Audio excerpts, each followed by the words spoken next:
And welcome to another episode of the Michigan Sports Truth Podcast. I'm Taylor Phillips alongside Ed Smith.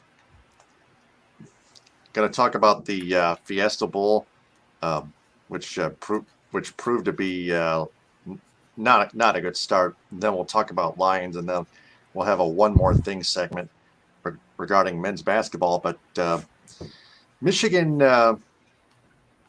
fell behind 21-3. And it was 21-9 at halftime. Michigan with that J.J. McCarthy pick six. Roman Wilson looked like he had a touchdown, but it was overturned. But Michigan still had a chance at the one, but they fumbled the ball. And TCU took over and scored the other way. But I know it's a phantom overturn call, but you still had a chance to punch it in from the one, and you fumbled. It was not the refs that fumbled the ball. It was Michigan's offensive unit that fumbled, and then Michigan came back twice, but too many mistakes and dumb decisions, including that play call on 4th and 2 by Jim Harbaugh, who even admitted that. And J.J. McCarthy threw 2 pick sixes, almost 3 picks total thrown. Plus, he fumbled the ball twice, but didn't lose it on either. And Michigan's defense on the other side of the ball blitzed too many times, allowing Max Duggan to complete wide open deep passes, which Michigan's secondary defense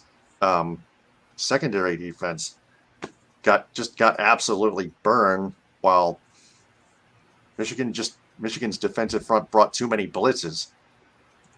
Like you pointed out on our messenger group chat, and it just stung Michigan. The Wolverines were favored by 7.5, but then at halftime, when TCU led 21-9, the Horned Frogs were favored by 7.5 at that point. But Ed, I'm gonna have you dissect this whole thing. Go ahead. Yeah, there is a bunch to dissect, unfortunately. Most of it's going to be negative. This was Yeah. not how Michigan expected to see its season come to an end, I'm sure. For the second year in a row, not only do you not even get to the national championship, you don't even make it past the semifinals. Second year in a row, you are the number 2 seed, and once again, you are bested by the number 3 seed. Difference this time around is you didn't get curb stomped like you did against Alabama. No. You were in the process of getting curb stomped. Then you somehow pulled a miraculous miracle out of your ass and then tried to come back. Then you made mistakes to put yourself further behind the 8 ball again. Then try to pull another classic tease, come back again. It was like watching a vintage Lions game from the 2000s where, they fall behind the deficit. They try to come back late, get your hopes up, and then they fail at the end. That's had that kind of feeling all the way through, unfortunately. I know for a fact that despite, whatever big plays that J.J. McCarthy did make, and he made a ton of them, it still doesn't take away from the fact that he is the one who threw those 2 pick sixes. He had those mistakes. He had those bad plays. And I got to tell you, man, there was a lot of times throughout that game where if he had just tucked the ball and run, scrambled, get some more yards, get some extra yards, not only would have been easy open yardage, we're talking first downs, we're talking momentum shifts, we're talking potential plays and drives where not only, it keeps that Michigan defense off the field where they can get arrested and try to figure out how to game plan and make adjustments to the TCU offense, but it lets your offense, which we can tell as, whenever they weren't, tripping over their own dicks, they were being productive. They were scoring at will, at ease. You saw how they made big play after big play. Yet for some reason, when it came to executing those crucial moments, Michigan found a way to shot themselves in the foot. You mentioned the 2 pick sixes. You mentioned the fumble at the goal line. I got to mention, the Philly at 4th and 2 at the goal line, or as I will call it, the Philly fail. Because while I understand the play call part of not being too predictable, because if they had just done the usual predictable thing of running it up the middle and gotten stopped, Harbaugh would have gotten killed for that too. So it's a damned if you do, damned if you don't situation. I think, in my view, if you're going to run a play call that they're not expecting, do something similar that you did at Ohio State. Put the ball in JJ's hands, get all your guys in it to where it's going to be matchup on matchup, hat on hat, block on block. Let JJ do his thing in space and find the end zone, because that's what he was doing all night. You saw how he was tearing up TCU's defense when he had to improvise. When he was forcing those passes, that's what led to the mistakes. That's what led to Michigan's momentum stalling. That's what TCU was talking about when they said, yeah, we're going to force the quarterback to beat us. It's not that they weren't doubting JJ's arm ability, what he can do as a quarterback. They knew for the fact that this was a young kid thinking he's all shit, he's all top world, and yet he's thinking he's Superman. But no, he's human. He can make mistakes, and TCU proved that. This is a team, this is a defense that was very apt at getting turnovers and getting takeaways. I believe they have about 29 or so as a team all year, similar equal numbered amount to Michigan's, and they show that in bunches in this game for sure. With the 2 pick sixes and the fumble itself at the goal line, this was an opportunistic defense at the biggest and opportunistic moments, and it proved dividends. So Michigan has no one to blame but themselves here. They cannot blame the officials. The officials did not throw those interceptions. The officials did not fumble that ball. The officials did not make that play called 4th down and goal at the 2-yard line. The officials did not let the clock bleed with under 3 minutes to go when you had all 3 of your timeouts, Jim. Okay? The officials did not do that. So as Michigan will try to find a scapegoat, they have only themselves to blame for this loss. It's unfortunate because this was a magnificent season. Okay, this was a season that was built by the momentum of what we did last year, finally beating Ohio State, winning the Big Ten title, getting to the college football playoff. This year was supposed to be that next step. And the thing is, it was the perfect year to do it. This was a year in college football where anyone had a shot. Alabama was not vintage Alabama. Georgia, while they're still the prohibitive favorite, I didn't see them as strong of a team as they were last year. Ohio State, I knew what we could do against Ohio State, and we proved that again against their house. So knowing all that, this seemed to be the right open year for Michigan to make some noise and seriously legit contend for a national title. And when it came to getting off that final step, they tripped. They did. I mean, there's nothing else that you say about it. You could say things like, "Why didn't the offensive line do?" But I think the offensive line did as good a job as possible, giving JJ Pat. Because while there were plays where JJ took some sacks, that's just credit to how good TCU is. I think some of this we got to give some credit to TCU. While it's easy to say Michigan lost, we got to give credit to how TCU performed in this game, especially how they were running the ball down Michigan's throat for a good portion of that second half, and. It was just a weird, wild game the whole entire way, especially in that third quarter. It was like you were experiencing the highs of highs and the lows of lows at all at the same point. It was like I was watching a microcosm of all my Michigan horror stories, whether it be, fumbling against Northwestern or losing against Ohio State or getting blown out, whatever, that sort of thing. And then all of a sudden, what I saw was TCU seemingly trying to give the game to Michigan, basically pulling an Atlanta Falcons of sort. You even had the out of nowhere fumble in the third quarter, recovered ironically by Mozzie Smith. So Michigan had those opportunities. So they can't say, "Oh, they got screwed, they got robbed." No. You were gifted plenty of opportunities and gifted chances. You just didn't capitalize when you need to at the moment. At the biggest moment. Like that last drive with what was it? That 4-down stretch of how he took a sack, nearly picked off, tip pass, trouble with the snap. Like, you could not have scripted a more epic way to fail on the last drive of the game with your season on the line. So Michigan, like I said, that was a microcosm of that whole damn game right then and there. And Michigan has no one else to blame but themselves. Yeah, they do. And it's something that Jim Harbaugh will have to learn to adapt mentally with his play calling, and for the rest of the players to adapt with their execution. They just can't mess up in the college football playoff. It's like we almost expect perfection. It's like experiencing this last, what I went through as a Michigan fan in the last generation of, hey, you know what? in the times that we would beat Ohio State, yeah, we won the Big Ten championship, then we show our ass and get embarrassed in the Rose Bowl. Now here he is. We finally beat Ohio State again. We're winning Big Ten titles. We're getting to the college football playoff, and we're losing. Oh, the cycle continues. The cycle continues. The cycle continues. Yeah, Michigan did not get blown out, but by anyone, choked. Like they still choked. They choked. They choked. They got blown out in the first half, but not the entire game. But they still choked. Yeah, definitely right. Yeah, just 6 straight bowl game losses by Jim Harbaugh, just unacceptable. He just can't win bowl games. Sure, he's beaten Ohio State twice in a row and 2 Big Ten championship games against Iowa and Purdue, but still, when it comes to the bowl game, you got to be more prepared than that, mentally and physically. Yeah, for sure. Though I will say, to be fair, when you look at how that first half, specifically that first quarter went, Michigan was moving the ball down the field. So you can't say Harbaugh didn't have some players prepared to do that. I can't explain for why the hell JJ threw that pick 6. I can't explain why they somehow couldn't control the damn ball at the goal line. I can't explain why their defense thought, hey, you know what? Our blitzes hasn't gotten home any time the 9 times that we tried. Well, number 10, we're going to try it again this time. No, this was a learning experience. I was a little bit for Harbaugh, but he's been there, done that. So I can't say this is a learning moment for him. This is a learning moment for Jesse Minter. I know that for certain. He's got to know, okay, this is what worked, this is what didn't work, and for God's sake, don't ever run that play scheme again for next year.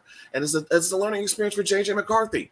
Okay, good. He's 19 years old. He's a sophomore. He still has time and room to grow, not just as a quarterback, but as a person.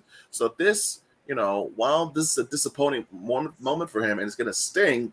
And I get, people are going to revel in it because they think, hey, this is this cocky kid getting karma. Use this as your motivation fuel for next year, and we'll see where that goes. But for now, yeah, this is one that's going to sting. Michigan is going to have no one else but themselves to look in the mirror for why they lost that game, and we'll see where they go from here, both as a team and as a program. Yeah, and Michigan was undefeated going into that college football playoff semifinal Fiesta Bowl. Yeah, it was literally the best. Yeah, it was literally the best season since '97, and they blew it. You blew it. Yeah, you blew it. Yeah, you blew it. I was actually Billy Madison. I was actually going more for De Niro and Copland, but I get it. Yeah, that's true. Urinating tree goes by either one. Either one was applicable because Michigan did in fact blow it. Yeah, indeed, that's the truth. So yeah, can't predict what's next for Michigan because you gotta wait till next season, right? Later this calendar year. I mean, that's even if Jim Harbaugh is coming back, which again, we've been through. I've been hearing from an article that he thinks that he'll be back at Michigan for 2023.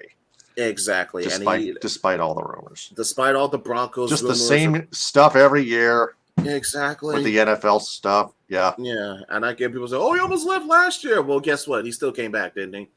And, I think he's been proven between what he's been doing overall, but especially at least the last 2 years, then I think he's not going to find a better spot where he can do what he can do and be who he is than at Michigan. So that's all I got to say about that. Yeah, unfortunately, that's the truth. So.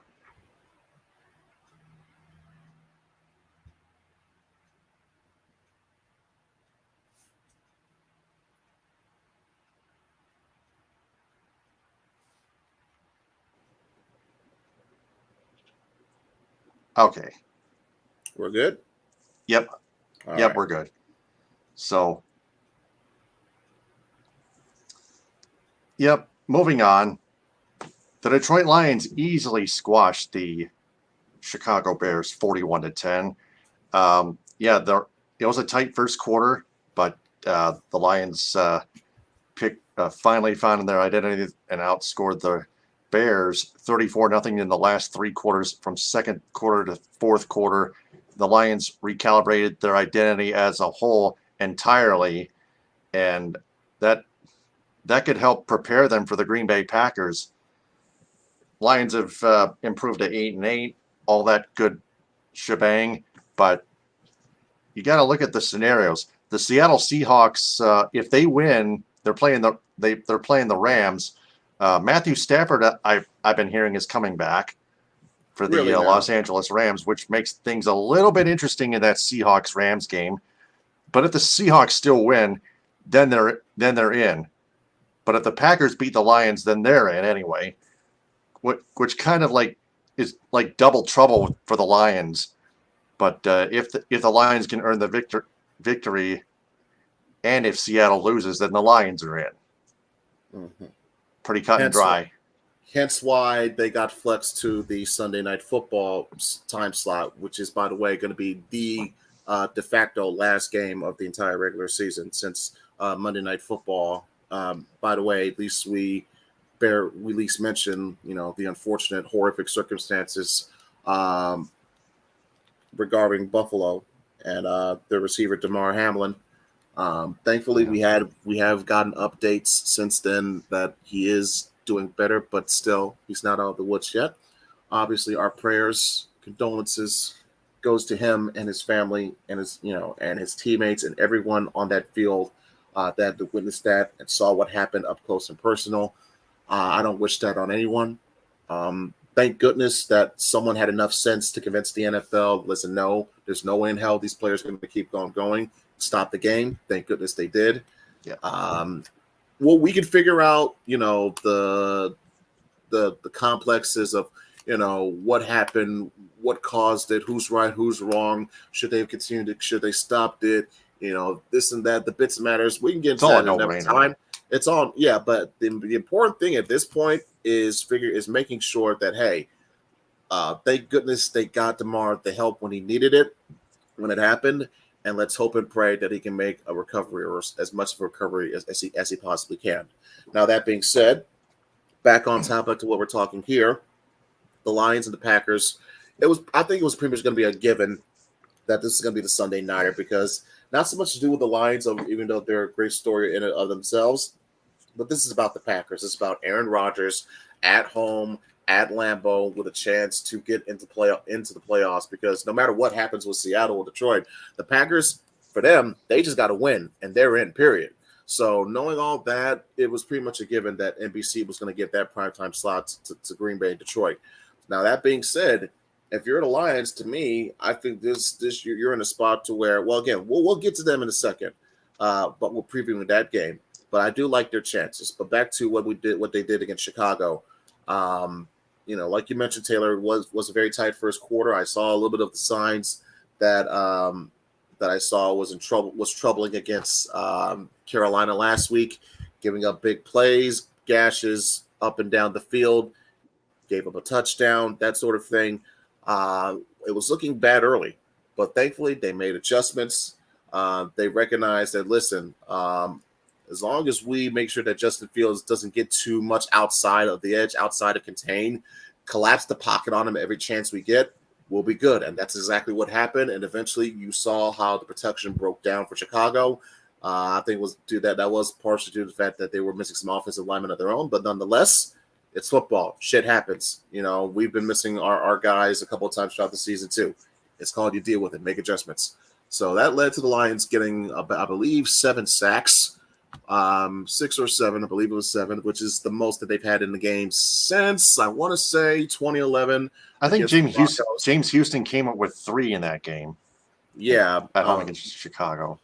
Yeah, himself, which, by the way, brings his season total to 8. Mind you, this is a rookie who is playing in his 6th or 7th game of his entire career. He's just played over a total of 100 snaps, period, and he's already wrecking this much damage. The fact that he was found in the 6th round is amazing. Like, I understand, while I would personally love to say, yeah, you know what, I wish we could get Jalen Carter and Will Anderson this year in the draft. Probably not going to happen the way the Rams pick is slotted, but I wouldn't fret too much about it, because we've already got our 2 edge rushers. We got our Von Miller, when we got our Joey Bosa. We got our Bosa brother, we got our Von Miller right here and there. We got Hutch, we got Houston, and you see the guys that we have in the middle already with Ali McNeil, Josh Pascal, who made his impact finally be known this past Sunday. He had himself 2 sacks. How about that young rookie? You know, speaking of rookies, Jamison Williams, you saw him getting more snaps, more reps, getting more involved. You saw the jet sweep reverse play where he almost took it to the house. He ran the wrong route, or I should say took the wrong cut outside of, out of Penei Sewell's block. He was running down the field. If he just, and yet he still almost took it all the way. So that shows you the kind of speed that he truly possesses, and which I believe he can be an absolute X factor against Green Bay. But we'll get to that in a moment. So everything was on point. The offense finishing drives, not settling for field goals. DeAndre Swift having his best game in several weeks. Jamal Williams getting another touchdown. Amon-Ra St. Brown, I believe, notching his 100th reception of the season, which I believe makes him the first line to do that since Calvin Johnson. So that's pretty rarefied air and well deserved for the Sun God. So, and by the way, worth mentioning, Jared Goff. I think he deserves his flowers too, people. Okay, this guy's giving you 30 touchdowns and 7 picks and 4,100 yards. That's called you did your job, man. And not only has he earned himself a spot as your starter for next year, I dare say he potentially has earned himself as a spot as a starter for 2024. So bear that in mind that next time you want to say, oh, we need to draft a quarterback. Listen, I think what we've seen so far is if with the great offensive line, solid running backs, terrific weapons on the outside, as long as Jared Goff gets that time, gets that patience, gets well gelled with and gets cohesive with his players, with his weapons, as we've seen him do this year, this has been the results. Obviously, Ben Johnson as the coordinator and play caller, that helps a lot too. But this is what Jared Goff can bring to you at his best, and we're seeing it at his best. Focus on the defense. Repair your holes on that side of the field, and then you can come back to be contenders for the division next year, which, by the way, is what your own coach let out of the bag this week. He said him and Brad Holmes had this plan. By 2023, we want to contend for the division. Well, guess what? You do that when you go 4-1 against your division all year with a chance to go 5-1, and you can argue had he not screwed up against the Vikings in Minnesota, they'd be looking at a chance to be going 6-0 against their division. Think about that. The Lions going 6-0, or at least in this case, 5-1 against the rest of the NFC North. Inconceivable to think of at the beginning of this year, but yet we are staring at that possibility. Aiden Hutchinson, my goodness, he's adding to his case for Rookie of the Year. Had himself another hat sack, getting all up in Justin Fields' grill all day. Interception, too. Getting an interception. Like, come on, man. Wow. That's your number 2 pick. That's not the first one either. That's your number 2 pick, people. He's showing you why.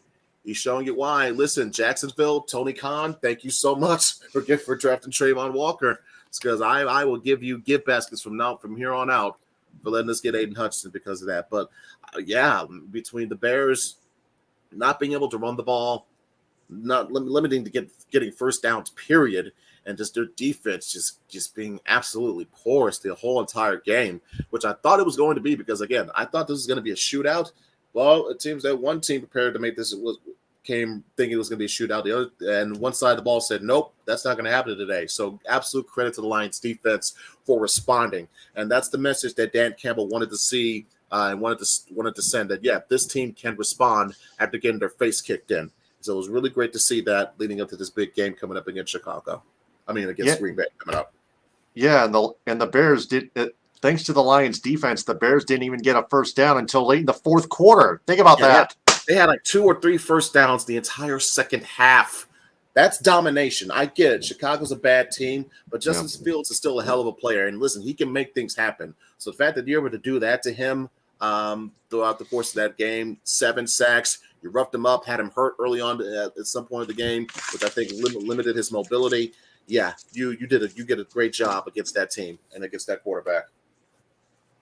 Yep. So let's preview that Sunday night football game. You got Aaron Rodgers. He's got all sorts of weapons on that offensive line.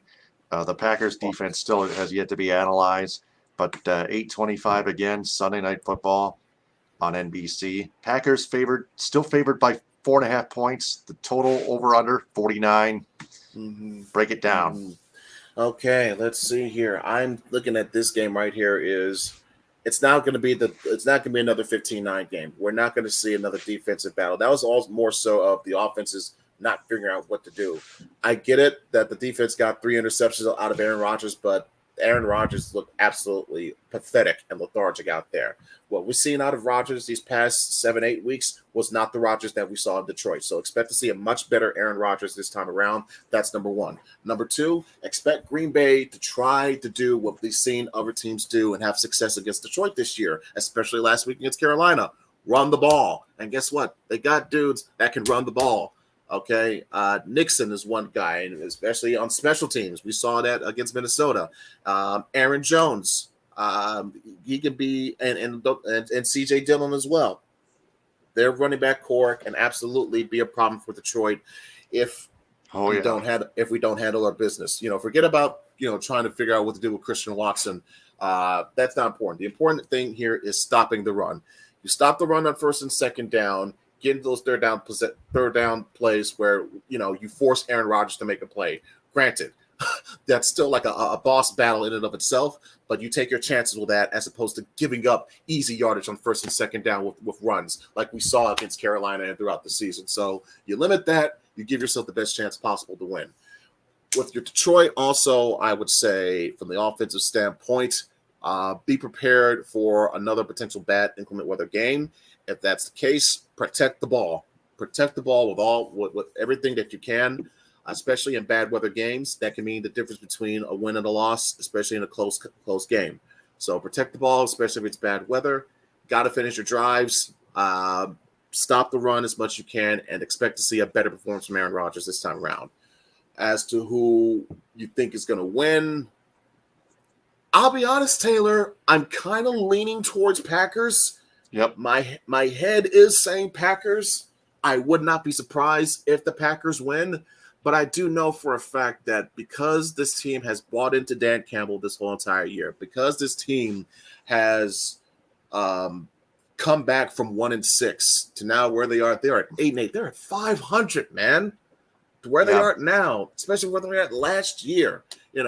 Regardless of what happens between the Rams and the Seahawks, they're going to approach this game with the same damn mentality that they've had all year. We're coming in here. We're coming to fight. You try to put us down or else we're going to drown you. And that's exactly what we're going to see. We're going to see that kneecap mentality. We're going to see whether or not they can tread water long enough to bury, so they can drown them. We're going to see who's going to see that light that light at the end of the tunnel is going to be a freight train or not. We're going to see all that. And so what the Lions can do is, this is the perfect chance for them to play spoiler, no matter what. Because even if Seattle wins, guess what? Green Bay still needs to win to get in. And what better way to end your season than to go over 500, triple your win total from last year, and shut Aaron Rodgers up and end his season in his house. And the rest of his offensive weapons. Don't forget. But especially him, because fuck him. I hate him. So anyway, that being said, I respect him no matter what. Yeah, he's a great quarterback, but still, screw him. Anyway, I'm going to say the Lions are going to win. They're going to cover. I was going to say the Lions were going to cover that 4.5 anyway, but I'm going to say the Lions are going to win. They're going to find a way to make that extra play, whether it be fighting through an early deficit, getting a turnover when they need it, or just being smart the whole entire way, playing their game the way they know how. I think they're going to find a way to get this done. They have no fear of Aaron Rodgers. They have no fear of this team. They have no fear of that stadium or that atmosphere. Now, if you're Dan Campbell, he even himself says, listen, there's no soft selling this. There's no type to try to do some type of rah-rah. Everyone knows what's important, what's at stake here. So we go out there, you handle your business, and whatever happens, happens. And that goes for the Seahawks Rams game. Whatever happens, happens. Yep. So what is your exact scoring prediction? I know you're going to pick Lions win. So knowing that his offense has been on fire this whole entire season, I'll say Detroit 33, Green Bay 30. All right. I think the Lions will cover, but I still think the Packers will win. Just a precautionary scoring prediction. I'm going to go Yep. Packers 31, Lions 28. Mm-hmm. I get it. Still Listen, in regulation. it's called it's Lambeau. It's prime time. It's January. It's Rodgers. It's playoff spot on the line. It's prime time. I get it. I get why conventional wisdom says pick Green Bay, but I'm just gonna go with my heart here and go with the Lions. All right. Well, I'm just going with my brain. That's the truth. Oh yeah, At least I admit. yeah. Yeah. And my truth is I tend to lean on my heart more often than not. So Right. that's the reason. I get it. We'll see what happens there. But you want let's can we predict Seahawks Rams before we head into the one more thing segment? Sure, why not? Have at it. You know what? Baker's been finding some way to make the impossible possible happen all year. So why not? If I'm gonna say the Lions are gonna win, then damn it, I'm gonna pick the Rams to win so that the Lions get into the playoffs. So Baker pulls one more rabbit out of his ass. Rams win 27-21, and the Lions cap it all up by beating Green Bay to get into the playoffs. There you go. All right. I'm going to pick the Seahawks to win by a close one, 24-21. So, yep, there I go playing devil's advocate again. But that's the way this goes. So, one more thing. Michigan and Michigan State, speaking of which, men's basketball forthcoming. Michigan beat Penn State 79-69 earlier tonight. That's on a Saturday at 2:30 in East Lansing on Fox. Not FS1, Fox, the local Fox affiliate, 2:30 at Breslin Center. I would expect to see Gus Johnson, Bill Raftery on the call there. That's just my opinion, my guess on that. Flip me a coin, pick me a winner. I don't care who wins. I don't care either. I'm gonna say State wins. All right. And it's at Breslin. Yeah, I'll say State. I'll laugh if Michigan wins because this has not been a good start to the year for them. Spartans are 10-4. Wolverines are 8-5. I still think it should be a good one. We'll see what happens there. It should be good. I just hope it's not a blowout. I still expect State to pull away late. Oh man, I can't freaking wait for that game. I'm going to be home in time. I'm going to be home in time from work to catch that baby. Yeah, those games are always at a frenetic, an electric, energetic pace, especially at Breslin. My God. Sir. Yes, sir. So that is all we have for this week's episode of the Michigan Sports Truth Podcast on Facebook, Twitter, and YouTube, StreamYard. I'm Taylor Phillips. He's Ed Smith. Follow the Michigan Sports Truth Podcast on Twitter and Instagram at Michigan_Truth. Like its Facebook page, subscribe to its YouTube channel at the Michigan Sports Truth Podcast, and listen to my past audio episodes on Spreaker. Business shoutouts go to Cali Tickets. Get a hold of Mark Goldman at 877-225-8425 or visit CaliTickets.com. Creative Embroidery of Cadillac for designing the Michigan Sports Truth Podcast logo on my shirts. And United Food Service Solutions of Grand Ledge, Michigan. Also, Edo Ramen of in Madison Heights, where my girlfriend and I are planning to go back to on Sunday afternoon for another date. Josette, shout out goes to you. I love you. That's about all the business shout outs I have for this week. So we'll talk next week, Wednesday at 10. We'll break down the Lions and Packers, and we'll break down the Seahawks and Rams as well. So until then, for Ed Smith, I'm Taylor Phillips, TTFN, ta-ta for now. Thanks very much for watching, and remember, the truth is out there. Hit 'em with a hind, power of the people. Happy New Year. Case closed. Yes, have a safe start to your new year, everyone. Thank you.